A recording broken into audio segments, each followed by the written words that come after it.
L'ADAPI Papillon Blanc d'Alsace a comme ambition de promouvoir l'autodétermination des personnes en situation de handicap qu'elle accueille. Ce projet prioritaire s'inscrit dans le cadre du projet associatif et s'adresse à tous, quelle que soit leur capacité. C'est quoi l'autodétermination ?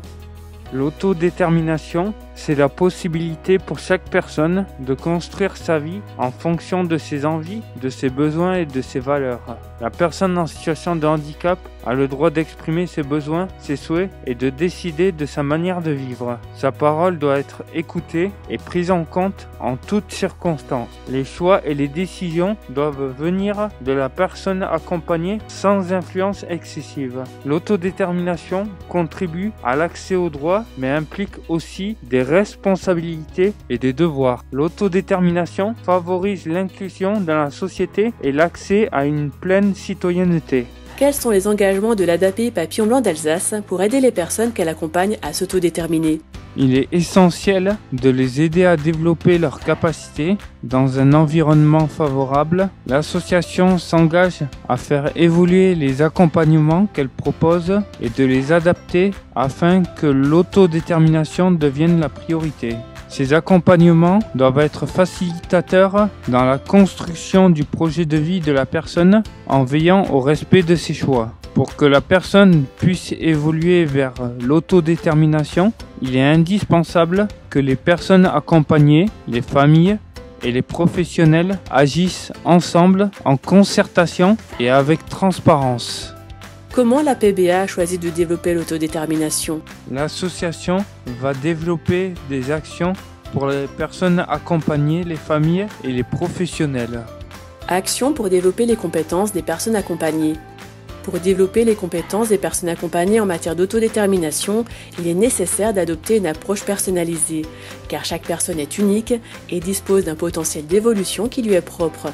Il s'agit d'aider chaque personne à atteindre son autodétermination maximale.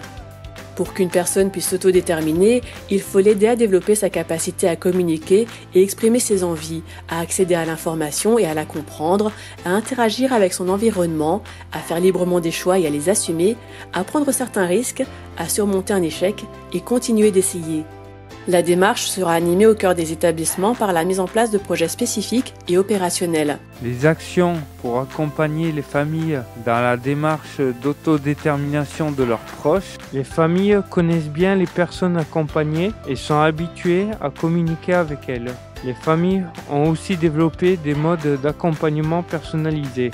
L'équilibre de cette relation risque d'être remis en cause par ce projet. Il faut donc accompagner les familles dans l'écoute des demandes exprimées par les personnes autodéterminées. Pour aider les familles, nous allons organiser des conférences et des moments d'échange.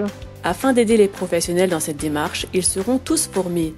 La formation se déclinera à plusieurs niveaux, d'abord par une formation en e-learning destinée à tous les professionnels, puis par la mise en place de référents de l'autodétermination dans chaque établissement. Des coachings réguliers soutiendront les établissements dans la mise en œuvre de la démarche. Les professionnels seront accompagnés dans la durée pour faire vivre chaque jour l'autodétermination. Conclusion. Développer l'autodétermination de tous est un engagement fort de l'APBA et un élément essentiel du projet associatif. L'association va accompagner les personnes, leurs familles et les professionnels dans cette démarche car il est essentiel que tout l'entourage travaille ensemble. Développer l'autodétermination contribue à favoriser l'inclusion et l'accès à la pleine citoyenneté. Cette démarche constitue donc une chance pour les personnes accompagnées et un devoir pour l'association.